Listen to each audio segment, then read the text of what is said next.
My wife cheated with my brother, our baby wasn't mine, betrayed by family, I took my own revenge. Looking back now, it's hard to believe how much my life has changed. Growing up in a small town in Georgia, everything felt simpler and more predictable. My family wasn't perfect, but I always thought we had each other's backs.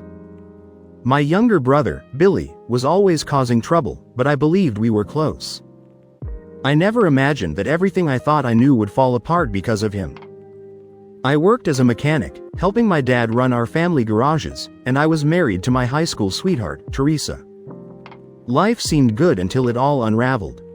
Teresa and I had been married for a few years when things started to fall apart. Billy, always the troublemaker, got deeper into pills, and my family began enabling him in ways that hurt me deeply. Despite my objections, they pressured me into letting Billy stay with us while he got his life together. What happened next shattered everything I valued.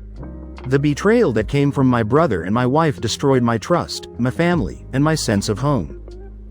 The day started like any other. The backyard was filled with laughter, and the smell of barbecue hung in the air. Friends and coworkers had gathered to celebrate my promotion to shop foreman. But to me, it felt more like a goodbye party. I was ready to walk away from everything. I stepped away from the crowd, my mind racing, knowing what was about to happen. This wasn't just a promotion party, it was my farewell. I turned and looked back at the family cookout behind me. The gathering was in my honor, celebrating my recent promotion to shop foreman. It was an adult party with about half a dozen coworkers and their spouses, no kids around. I was thankful for that because I intended to make this my farewell party. When I had the chance, I went to my truck. I grabbed what I thought I'd need for a visual aid. I figured they'd ask me to give some kind of speech, and I wanted to make it memorable. I discreetly placed the item in my waistband, making sure it was out of sight. As I walked back through the guests, I saw my boss coming toward me. Tommy Peterson was a big guy with a smile that could light up half of Dallas. Even in his 50s, he had a presence that demanded respect but also put you at ease. Beside him was Martha, his wife, my problem. Okay, maybe she wasn't the real problem. Maybe she was just the idiot who kept opening the door and letting the real problem in. Either way, it was getting handled today. Martha Peterson was more than a little heavy, but she still looked decent, even in her 50s. She had that kind of personality that drew people to her, like a mother or grandmother to everyone. The problem was, she believed that old saying, "Mama knows best." Ever since I moved here 11 months ago, she'd made it her mission to set me up with the perfect woman. It didn't matter what I did or said, she couldn't get it through her thick skull that I wasn't interested in dating. I was still getting over my first marriage. Maybe if I had yelled or caused a scene, she would have gotten the message. But that's just not me. I tend to be quiet, polite, and private. Maybe I should have been more of a fool. Well, that's about to change. There they sat, Martha and some of the other wives, all beaming like they just caught a mouse. They thought they'd found the perfect girl for me, and there she was, sitting with them. She was beautiful, barely 5 feet tall, with a good figure, long blonde hair, and a pretty face. She always looked great since she worked at a beauty salon. I had to hand it to them. I thought she was perfect for me too, until about 2 years ago. Unfortunately, the perfect woman they'd been pushing on me the last couple of months was my ex-wife, Teresa. What really made my blood boil was that they knew this. I hadn't told them the full story behind our divorce because it wasn't any of their business. I just told them I didn't want to date her, talk to her, or even be in the same state as her. And now there she was, surrounded by a group of women who were very pleased with themselves for getting us face to face. Teresa probably hadn't told them much about why our marriage ended because she was good at leaving out the important details. When she didn't want to face something, she had a way of charming almost everyone she met. She told them she'd made a mistake and that I refused to talk to her or forgive her. She played the role of the broken and remorseful wife perfectly. Her, "I pray for a chance to show Doug how much I still love him," act had Martha and her group eating out of her hand. Tommy stood up, addressed the group, and finally introduced me. "Showtime. I want to thank you all for coming tonight, I began.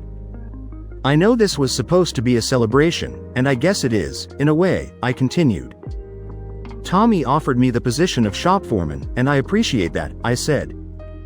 But, sir, I'm going to have to decline because as of today, I quit, I announced. Sorry for springing this on you, and I'll understand if you don't want to give me a good reference, but I'm leaving tomorrow, no matter what, I added. I watched their shocked faces as Tommy opened his mouth to speak. This is my home, he said sternly. No disrespect to you, sir, you've been more than fair with me, and I owe you an explanation, I said. But there are others here, I said coldly, that I sure as hell don't owe anything to. Martha tried to cut in, Doug. Martha, I think you and your little group have done enough to me, I interrupted. I made it crystal clear I didn't want to date anyone, and I damn sure made it clear I didn't want to be around my ex-wife, I continued. Apparently, what I want doesn't matter, so either I speak now, or I leave for good, your choice, I said. Either one sounds fine to me, I added. The group was silent, except for the sound of Teresa crying. All right, then, let me tell you a story, I said. Teresa looked up at me, shaking her head slowly, her eyes pleading for me to stop. About 2 years ago, I left my small hometown in Georgia for the first time in my life, I began. I walked away from a broken marriage and a family that turned their backs on me, I continued. I came here 11 months ago to start fresh, but it seems I can't escape my past, I said. It keeps catching up to me, with some help. I glared at Martha until she looked away. I married my high school sweetheart 5 years ago, she was everything I had ever wanted, I said. We got married after she graduated, and for 3 years, I thought we had the perfect marriage, I continued. She worked at a beauty salon, and I worked at one of my family's garages, I explained. My dad owned several shops across northern Georgia, and that's where I learned to be a mechanic, I said. But just like Eden had a serpent, so did my marriage, and my serpent was my younger brother, Billy, I continued. Billy is 3 years younger than me, but he's always been the focus of my family's attention, I said. Supposedly, he's a recovering pill addict and has been since he dropped out of school at 15, I explained. My parents have always bent over backward for him, sacrificing themselves and me for whatever was best for Billy, I said. We have to help him, he's sick, they'd say, more times than I can count, I added. So, 3 years ago, when I heard he'd been kicked out of his latest place, I wasn't surprised, I continued. My family, including my wife, wanted him to stay with us until he could get into another rehab, I said. My response wasn't just no, it was hell no, I declared. Both my wife and parents were shocked. How could I be so heartless and turn my back on my brother? I recounted. In my mind, I wasn't turning my back on him, I was just not enabling him, I explained. For the next few weeks, they made my life miserable, pressuring me until I finally caved and let Billy stay, I said. And how was I repaid for trying to be a good brother? I asked, glaring at my ex-wife, trying to stay calm. I don't know what story my worthless brother told her to get her into bed, but whatever it was, it worked, I said. Of course, neither of them bothered to tell me, I added. 2 months later, I got the big news, honey, I'm pregnant, I recounted. Like an idiot, I was thrilled, we had been trying for a baby for the past year, I said. Imagine my surprise a few months later when the doctor told us there was a problem with the baby, a small heart defect, something common in babies of mothers who use cocaine, I continued. My wife, of course, denied using any pills, I said. Then the doctor said something that turned my world upside down, I added. He mentioned studies suggesting that pill dependence in fathers could cause birth defects too, I explained. I started to get angry. The doctor asked if I'd been using pills. When I said no, he chalked it up to birth defects being a mystery, leaving me wondering, I said. My wife, the person I trusted more than anyone, told me I was the father, but things weren't adding up, I continued. After the baby was born and had successful surgery, I wasn't stupid, I had a DNA test done, I said. The results came back, and that was that, I was an uncle, I revealed. I lost it, I threw my cheating wife's stuff out of the house, grabbed my Glock, and went looking for that piece of crap brother of mine, I said. I searched everywhere but couldn't find him. My parents had hidden him away in some out-of-state rehab, I explained. So, how did they know? I asked. Well, that's another gut punch. It seems Billy had waited a whole week before telling them what he'd done, I said. Then the four of them sat around, hoping I'd never find out, I continued. I filed for divorce the next day, I said. The minute my soon-to-be ex-wife was served, the endless excuses and apologies started pouring in from her and my parents, I recounted. I wouldn't talk to the cheating promiscuous woman for weeks. I couldn't stand the sight of her or the sound of her voice, I said. I was in shock. Everything I had dreamed of was gone, I continued. I had been betrayed and lied to by the people who said they loved me, I added. After a week of relentless pressure from my parents, I agreed to talk to her, I said. I listened to all her excuses. He was depressed, said he had nothing to live for. I felt sorry for him. I was just trying to comfort him, but things went too far, I recounted. The dope he was smoking messed with my head. It was only that one night. It was just pity sex, and it didn't mean anything, I continued. Apparently, their first time was so bad that he started talking about eliminating himself, I said. The second time, she restored his will to live, I added sarcastically. My ex-wife, aiming for sainthood, one depressed guy at a time, I said. Makes you wonder if she's been visiting homeless shelters to spread her joy, I continued. I swallowed the bitter taste rising in my throat. Teresa sat there quietly, crying. My parents and Teresa were all over me like flies on manure, and they didn't stop there, I said. They brought in others to try to talk sense into me, I continued. My personal favorite was when the pastor from the church my family had attended for generations came to visit, I recounted. My family had given a lot to that church, funding a bunch of their projects, I explained. He went on and on about the power of forgiveness, I said. After a while, I got fed up and agreed to forgive her, but with two conditions, I continued. The first was that he'd preach a sermon on Sunday about coveting your brother's wife, I said. The second was that I'd stand in front of the whole congregation the next Sunday and give my testimony before I publicly forgave them, I added. I smiled, remembering the look on his face. Never heard from him again, I said. But my parents didn't stop. They said exactly what I expected. You need to be the bigger man. Teresa made a mistake, but her heart is in the right place, I recounted. Your wife and baby need you. A real man wouldn't walk away from them. We raised you better than this, I continued. It went on and on, I said. My dad eventually said how disappointed he was in me for not forgiving Teresa and Billy, I added. I shot back how disappointed I was in them as parents, I said. After that, I let them have it, telling them exactly what I thought. It was ugly, I continued. When they asked if I had read Billy's apology letter and told me I shouldn't blame him because he was sick, I lost it, I said. I told them I had used his letter as toilet paper, I revealed. I also made it clear they were never to mention his name to me again, I added. When they didn't take me seriously, I made sure they got the message, I said. I looked at the group, making sure I had their full attention. Reaching behind me, I revealed what I had been hiding, and there were surprised reactions from those around me. I thank God I was at Tommy and Martha's house, I said.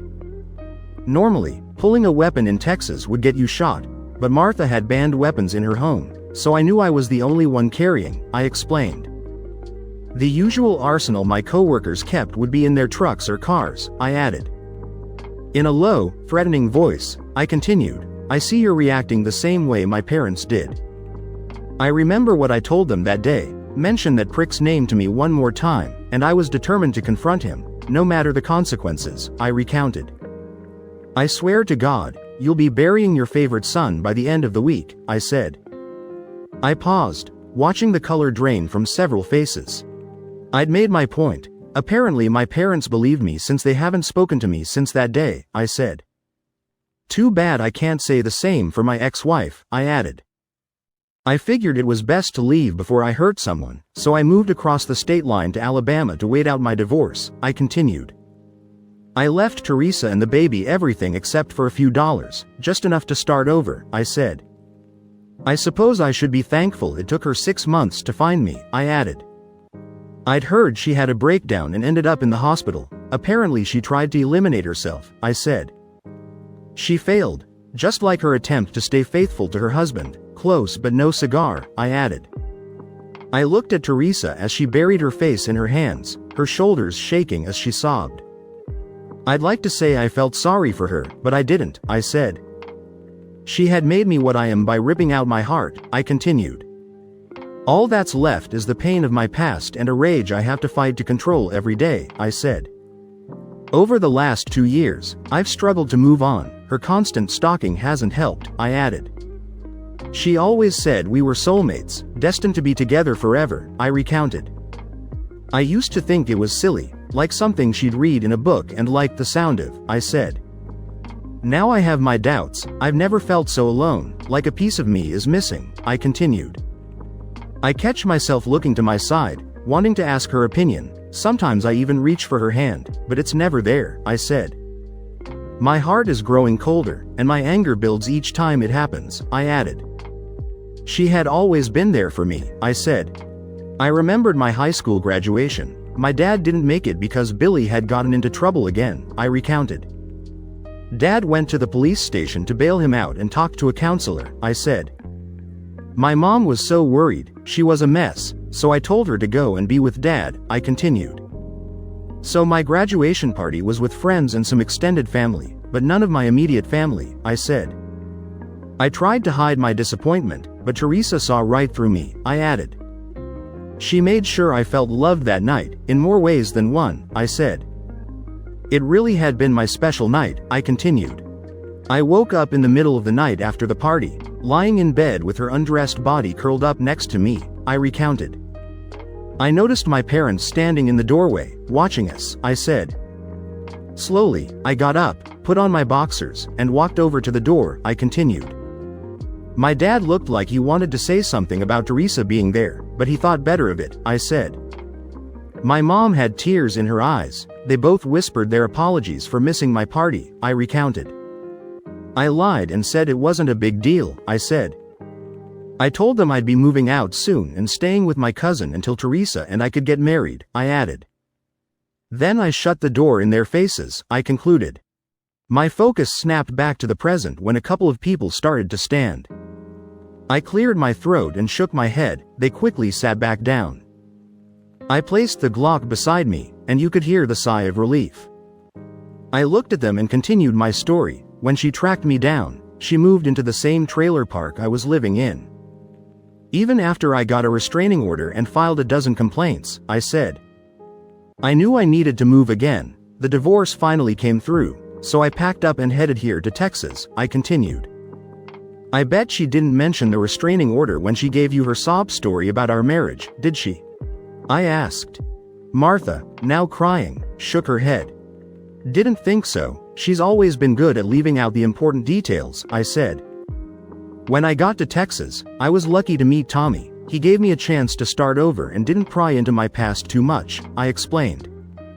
I made it clear I didn't want to talk about my past, and once he confirmed I wasn't running from the law, he was fine with that, I said.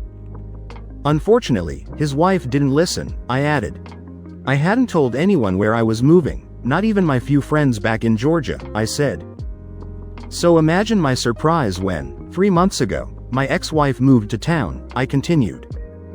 The icing on the cake was when my boss's wife decided to play matchmaker and try to get me back with my cheating ex-wife, I said. Martha started to speak, but I cut her off. You had your chance, and you didn't listen. Now it's my turn, I said, my voice filled with enough rage to silence her. I've made it clear dozens of times over the past year, I didn't want to date, didn't want to talk about my past, and I damn sure didn't want to get back with my ex-wife, I said. But apparently, what I want doesn't matter, I added. Martha sobbed. Doug, I'm so sorry, I didn't know. I cut her off again. Didn't know? I spat. Since when do you need to know before you respect someone's privacy? I asked. Who the hell do you think you are that someone has to explain everything to you before you'll give them the decency of staying out of their life? I demanded. My words hit home. It was time to wrap up this miserable little performance. So, Martha, thank you and the rest of the busybodies for making my last 2 months a living hell, I said. I'd wish you well, but that would be a lie, I continued. Honestly, I hope you all turn on each other and make each other's lives just as miserable, I added. I looked down at Teresa's tear-streaked face. Please, baby, please, she begged, give me another chance. I told you to get away from me, Teresa, go home to the kid, I said. I can't, she sobbed, unless I bring his daddy back with me. Come on, Teresa, you know I'm not his father, and I never will be, I replied. You gave up the chance for me to be a father when you slept with a man who used you and then ran off to get high again, I said. Now you want to find the kid's dad? Try looking in a rehab or a gutter, I added. I picked up my Glock, slid it back into my belt, and turned to leave. The crowd parted faster than a cheap dress at a NASCAR party. I heard a few people mumble apologies, and some even met my eyes. As I reached the driveway, Teresa's scream echoed behind me. No, Doug, wait, please don't go. I can't live without you, Doug. She screamed, collapsing to the ground in tears. You have to come home, you just have to. I turned around and stared at her. Listen, you worthless pig, I don't care what you decide to do, just stay away from me. Just stay the hell away from me. You can screw around without me, so stop pretending you can't live without me, I continued. Next time, I won't be so civil, and remember, I still have that restraining order and I'm well within my rights to enforce it, if you catch my drift, I said.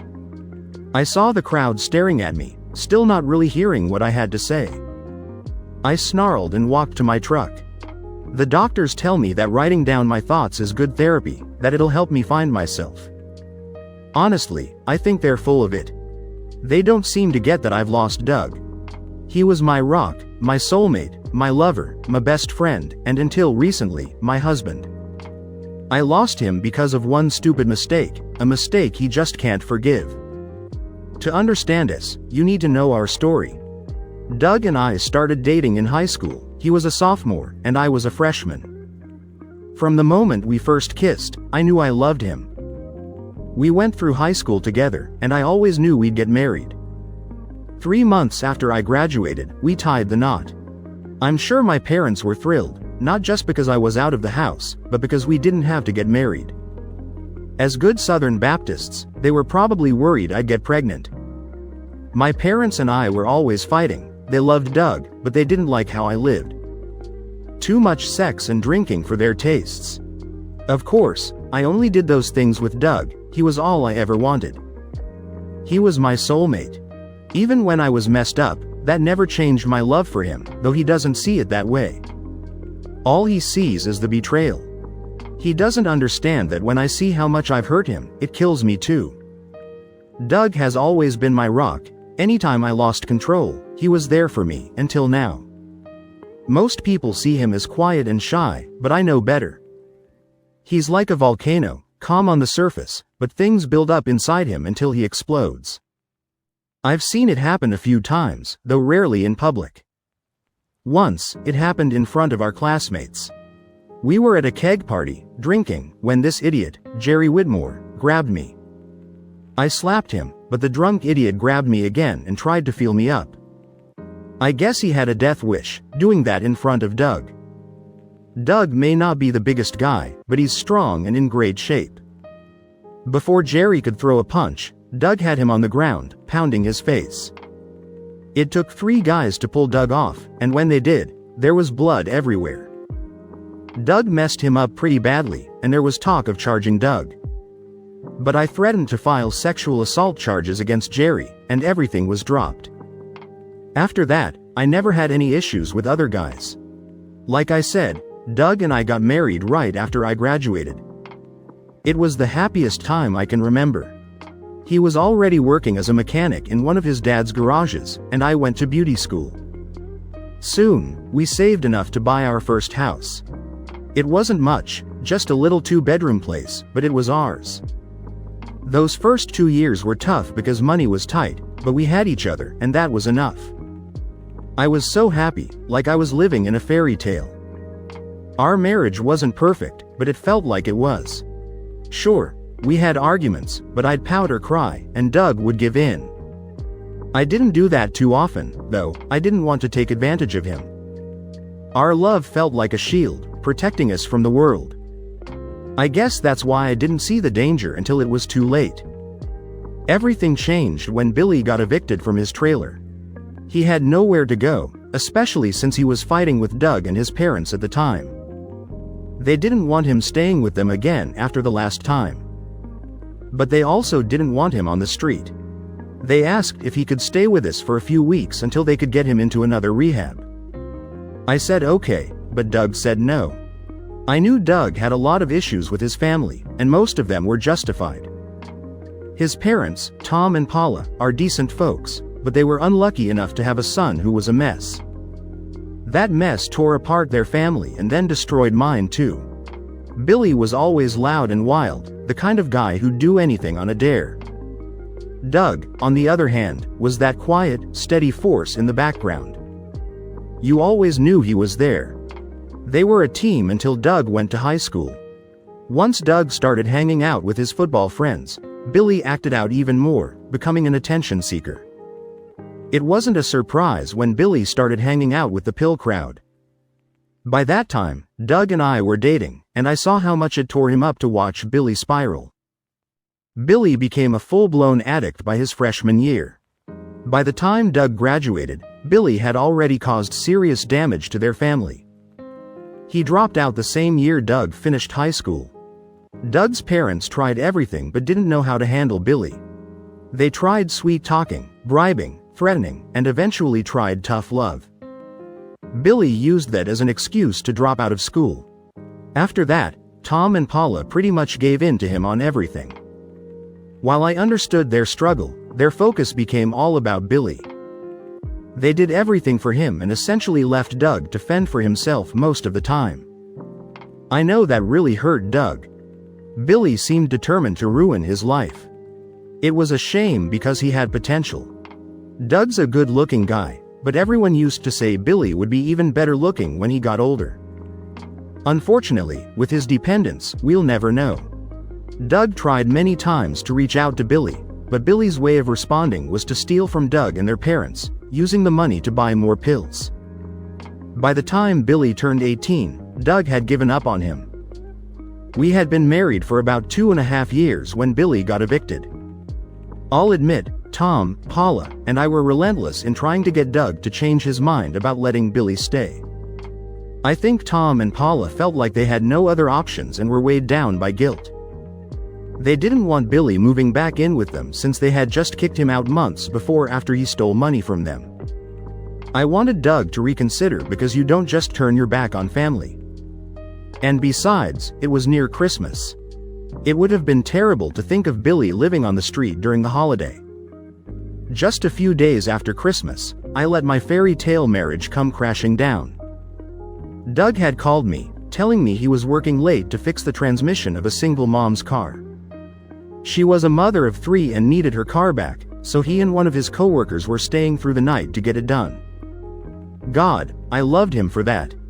I got home late from the beauty salon, and as soon as I walked into the house, the smell of dope hit me like a wall. The smoke from Billy's grass was so thick, it was like walking into a fog. I pounded on his bedroom door, but he didn't answer.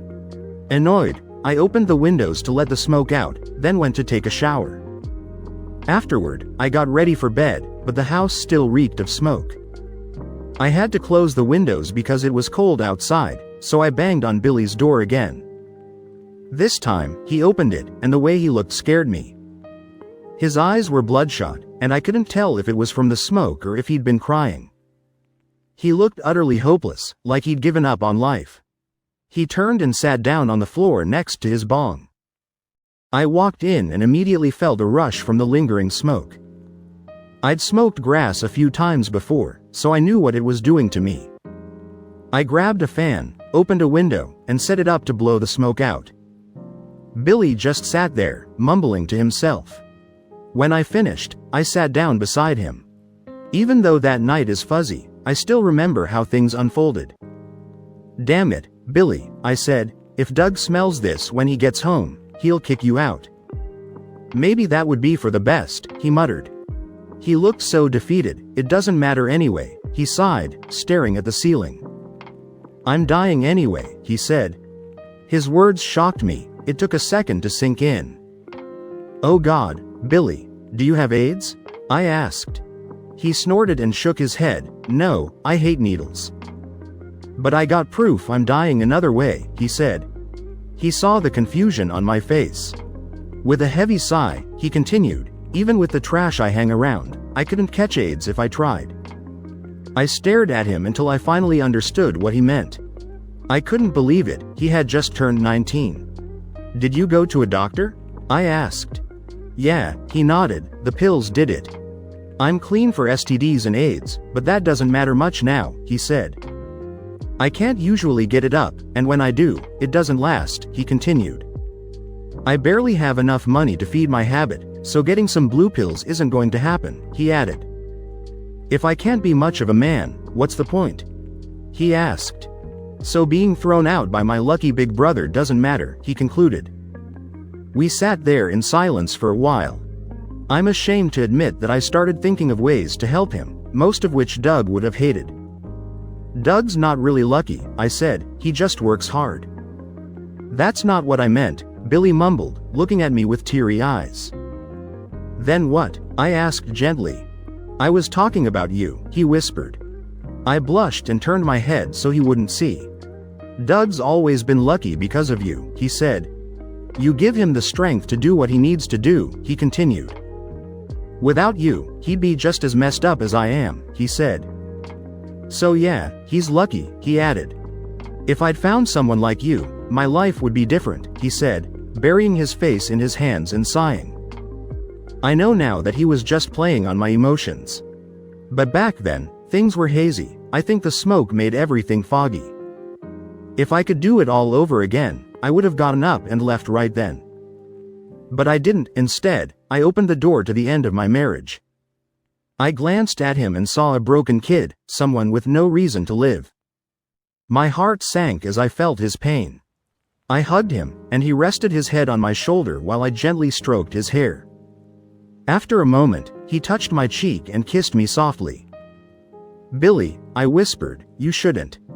"Please, Teresa," he begged, "I've never kissed a good woman before, please." I knew I should have stopped it, but I froze. I didn't kiss him back, but I didn't stop him either. He kissed me again and held me close. I didn't respond, but he must have taken my silence as permission. I tried to stop him. "Billy," I whispered again. "Please, Teresa, I need a reason to live," he said.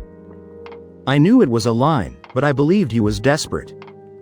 Whether it was the moment or something else, I didn't fight back. I just sat there, confused, unsure of what to do.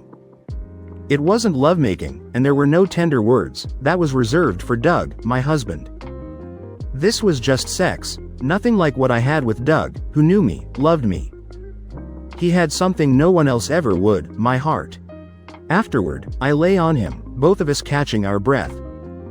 He whispered, "Thank you, oh God, thank you." I lay there, knowing I'd given him hope, and that felt good. I got up, and that's when reality hit. The weight of my betrayal crashed down. I dressed quickly and headed for the door. Billy called out, "Teresa." I turned, tears filling my eyes. "Never again, Billy," I said quietly. "This can never happen again. Doug can never know." Billy nodded and lay back, covering his face. I think he started crying. I went to shower, trying to scrub away the guilt. I couldn't justify what I'd done, even though I hadn't planned to cheat. But Doug would see it as a betrayal, especially with his brother. I cried myself to sleep, knowing I had changed us forever. The next morning, Doug was furious. The smell of grass lingered. He nearly kicked Billy out but didn't, for reasons I don't fully understand. I was a mess, trying to keep my emotions in check so Doug wouldn't suspect anything. That night, I made love to Doug like it was the last time, scared of what the future held. When he asked, I lied and told him I had a nightmare about him leaving me. He was so gentle, and for that night, we were whole again. I promised myself I'd never be so foolish again. In the following weeks, Billy watched me but didn't speak to me alone. He moved out 3 weeks later. 2 weeks after that, I found out I was pregnant. Doug and I were thrilled, and I had no doubt the baby was his. After all, we had an active sex life. It wasn't until Billy asked if he could be the father that I started to worry. I was furious and embarrassed to learn Billy had already told Tom and Paula. They weren't happy, but they didn't expose me. We all agreed to bury the secret and pray Doug never found out. I felt sick. I'd never kept anything from Doug before, but this would destroy him. Every night, I prayed the baby was his. But when the doctor said there was a problem with the baby, I knew my prayers hadn't been answered. Surgery could fix it, but the defect had been linked to pill use. My heart stopped. The doctor asked if I used pills, and I denied it. Then he asked Doug the same, explaining that studies showed defects could be linked to the father's pill use. Doug nearly lost it until the doctor said nothing was certain when it came to birth defects. But I knew then the seed of doubt had been planted. Over the next few months, I tried to reassure Doug the baby was his without revealing my doubt. He never directly asked, but I was barely holding on to hope. After the baby was born, everything unraveled. Doug got a DNA test and found out Billy was the father. He threw me out that same day. My parents disowned me, and I ended up living with Doug's parents. Doug wouldn't speak to me for 2 weeks, and when he finally did, it was after his parents pressured him. Our conversation was one-sided. I begged Doug to listen, to see how sorry I was and how much I needed him. I pleaded, cried, and did everything I could think of. But all he said was, "You slept with my brother and had his kid." For a week, his parents and I tried to get him to talk, and even Billy sent a letter apologizing. But I could see Doug's anger building, and his parents eventually stopped helping after Doug lashed out at them. I kept calling Doug, showing up at his work, desperate to talk. When he finally did, he unleashed every hateful word he could think of. He ripped off my wedding ring, and for the first time, I was truly scared of his rage. Then Doug moved to Alabama, and I spiraled. Imagining life without him was unbearable. I mixed sleeping pills with booze and ended up in the hospital on suicide watch. After that, Doug Jr., the baby, went to live with Tom and Paula. I don't see him much, and honestly, I don't care. He's just a reminder of what I lost. After I got out of the hospital, I tracked Doug down in Alabama. I moved to a trailer park nearby and got a job at a beauty parlor. I kept trying to talk to him, but eventually, he got a restraining order. Still, I didn't give up. Doug divorced me shortly after, likely because the judge knew the baby wasn't his. A few months later, Doug moved again, this time to Texas. It took me 8 months to find him. When I did, I took a different approach, slow and patient. I met some of the local women and subtly shared how much I wanted Doug back without revealing everything. I got another salon job and waited. Eventually, Martha, one of the women I met, saw how much I loved Doug and how sorry I was. She helped set up a plan for us to talk at a party. But it went horribly wrong. Doug told everyone a harsh, condensed version of our story. When I begged him to come home, he told me to kill myself. I knew then it was truly over. After the party, I fell apart again. Martha got me to a hospital, and I ended up back on suicide watch. I haven't seen the baby since before my first breakdown. Tom and Paula are taking care of him and will probably adopt him. I can't stand to look at him. He's a constant reminder of my mistake and everything I've lost. I know it's not the baby's fault, but it doesn't change how I feel. Does that make me a terrible person? Absolutely. I've realized I'm a horrible wife and mother who lost everything that mattered. Maybe someday I'll figure out how to cope, but for now, I'm just stuck in this place, sickened by who I've become. I sat there, staring at the text on my phone. It had been 3 months since my party, and finally, my future was becoming clearer. For the last 2 years, since I left Teresa, I'd felt lost. I tried dating during that time, even slept with a few women, but it felt empty. What I really wanted, I couldn't have. I wanted my wife, the way she was before she slept with my brother. But I knew that was impossible. I still loved her, but I could never go back. She'd betrayed me, had a baby with my brother, and lied to me about it. Every hope and dream I had was wrapped up in her. She was my soulmate. Now all I had left was pain and anger. I was lost, with no idea where I was headed. I buried myself in work just to avoid thinking. Then the text came, and everything changed. It said Teresa had killed herself. Before the text, I couldn't find a reason to live. Now I had a purpose. I wrote 2 short notes, enclosed them with a small black jeweler's box, and sent it by certified mail. Once I confirmed delivery, I packed up my truck and checked out of the motel with a grin. I started the long drive back to Georgia. What was in the package I sent to my parents? One note to them said, since the promiscuous took the easy way out, it was up to me, his uncle, to handle my nephew's future. I wrote that I knew they could support him financially once Billy and I were out of the picture. I ended by wishing them better luck raising my nephew than they had with Billy and me. The black box was addressed to my brother. Inside were 4 items.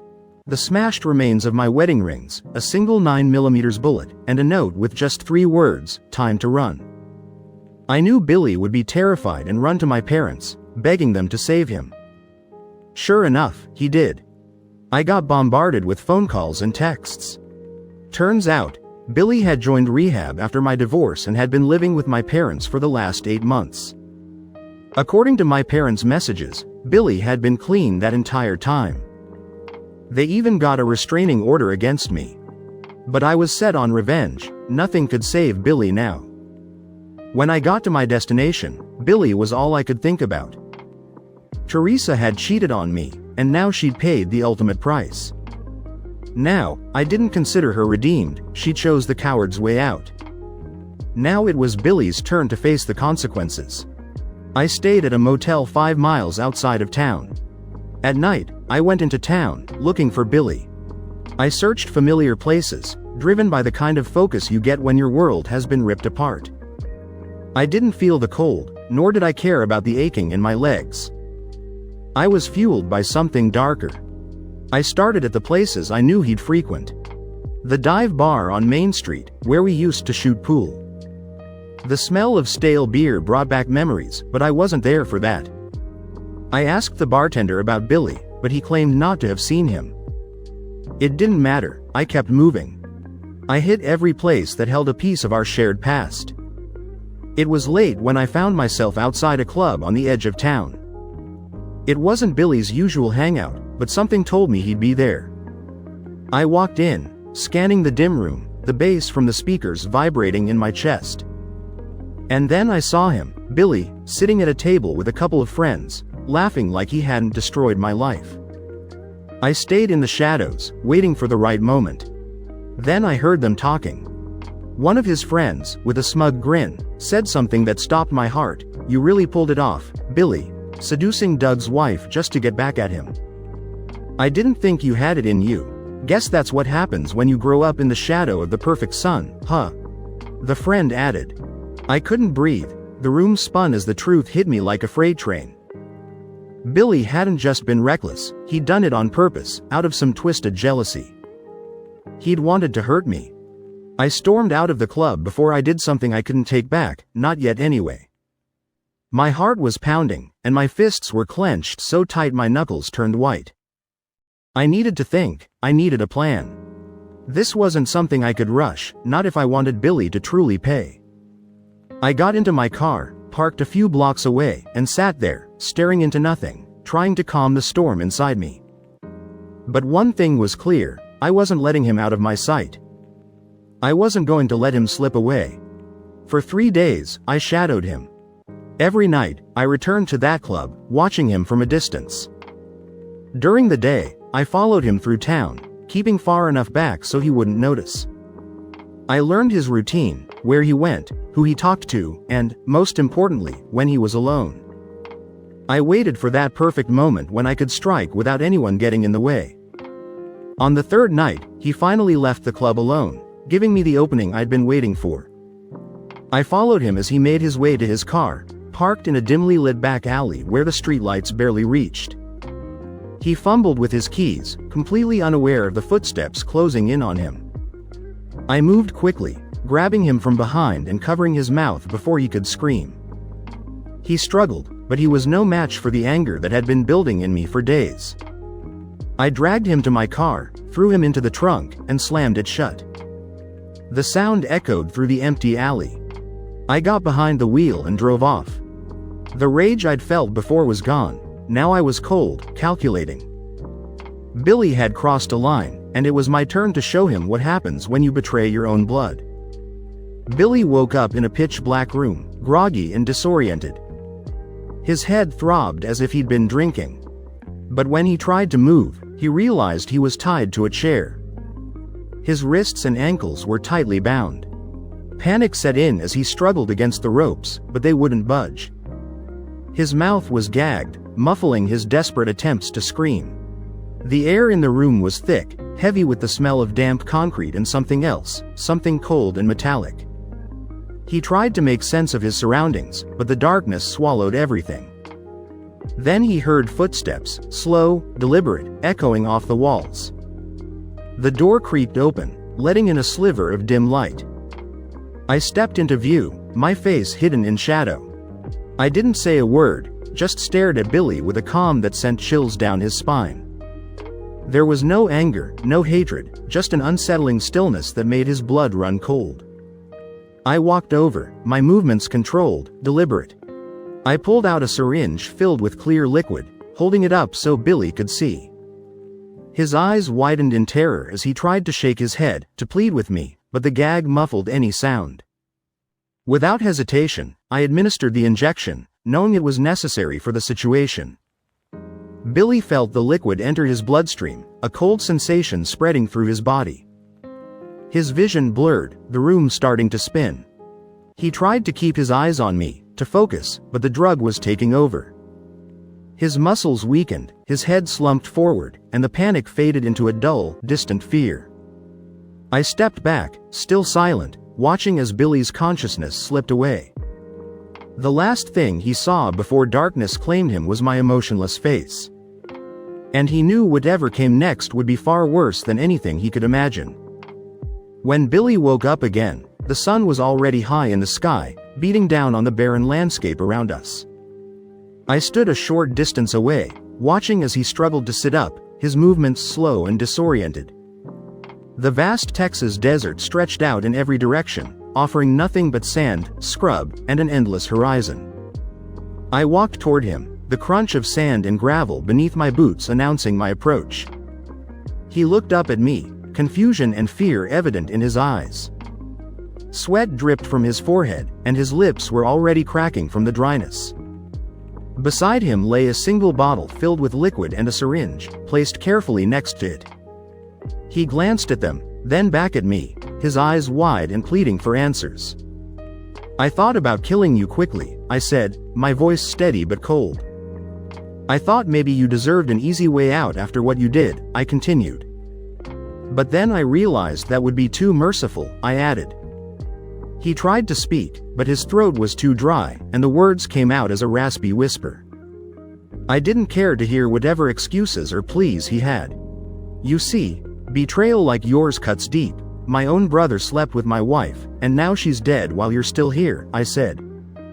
I paused, letting the weight of my words sink into the scorching air.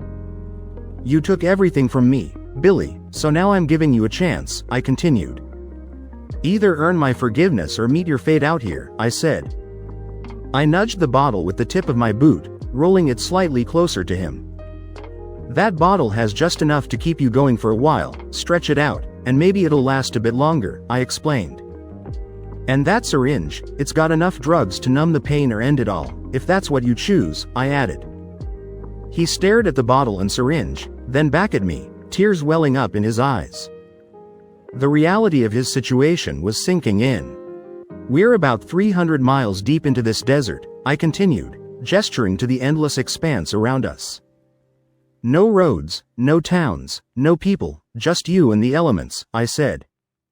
"If, by some miracle, you make it out alive, maybe I'll consider forgiving you," I added.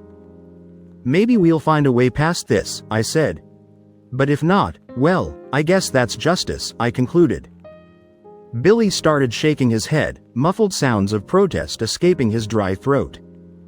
I could see the desperation and fear taking over, but I felt no sympathy, not anymore. I turned and walked back toward my truck, parked a few yards away. As I opened the door, I looked back one last time. Choices have consequences. Billy, this is yours. I climbed into the driver's seat, started the engine, and drove off. Watching as Billy's figure shrank smaller and smaller in the rearview mirror until it disappeared into the shimmering desert heat. As the miles between us grew, a swirl of emotions took hold: anger, pain, a touch of satisfaction, and maybe even a hint of regret. Only time would tell if leaving him there was enough punishment or if this decision would haunt me for the rest of my life. The desert has a way of stripping things down to their core, revealing the truth. Maybe out there, alone under the unforgiving sun, Billy would finally realize the weight of what he'd done. Or perhaps the desert would claim him, and with him, the last remaining ties to a family that had already been shattered beyond repair. Either way, I drove on, the open road ahead offering no answers, only the endless horizon and the hope that somewhere along the way, I might find peace.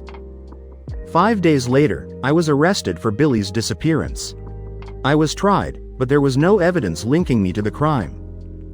I'd kept my phone switched off while I was in Texas, leaving no digital trail and no physical evidence of me being near him. The motel owner, a middle-aged single mother I helped years ago on Christmas night, provided an alibi. I guess good deeds pay off in the end. My parents were furious, of course. My mother cursed me with every biblical punishment she could think of. My father just stared at me in silence, his disappointment clear. My lawyers argued that Billy had a history of running away and pill dependence. His body was found with a syringe in his arm and traces of vodka in an empty bottle. They claimed Billy had relapsed, run away again, and gotten lost in the desert. They suggested that addicts sometimes hitchhike between states, chasing a fix. I was acquitted of all charges. My parents haven't spoken to me since. It doesn't bother me anymore, not after everything. 6 months later, I found myself back in my hometown, trying to put the pieces of my life back together. I opened a garage, just like I'd always dreamed of. Working with my hands kept my mind off the past, off Billy, off the desert, and everything that came with it. Fixing engines and restoring old cars gave me a sense of control, something solid to hold on to. The town hadn't changed much, but I had. The familiar faces felt a little more distant now, but I stayed focused on my work, keeping to myself. It was easier that way. The garage did better than I expected. Word got around that I was back, and soon enough, people started bringing in their cars, trusting me to get them running again. It felt good to be useful, to have a purpose. Then there was Sarah. She brought in her beat-up sedan one day, a car that had seen better days. She was a single mom, just doing her best to get by. We started talking while I worked on her car, small talk about the town, her kid, life. But there was something about her, a quiet strength that drew me in. We began seeing more of each other after that. I hadn't planned on it, I didn't think I was ready to let anyone in, not after everything that had happened. But Sarah had a way of making things seem simple, even when they weren't. She didn't pry into my past, didn't push me to open up. She just let me be, and somehow, that was exactly what I needed. Her son, Timmy, was a great kid, smart, curious, always asking about the cars I was working on. I found myself spending more time with them, helping out, fixing things around their house, just being present. It felt different, having people to care about again. But it felt right. Life wasn't perfect, and there were still nights when the past crept in, when the weight of what I'd done and what I'd lost pressed down on me. But with Sarah and Timmy, I felt like maybe I had a shot at something good again. Maybe this was the fresh start I'd been looking for, a way to rebuild, one day at a time. So I kept moving forward. The garage, Sarah, and Timmy, they were my future now. The past would always be there, lurking like a shadow. But I wasn't going to let it define me anymore, not if I could help it.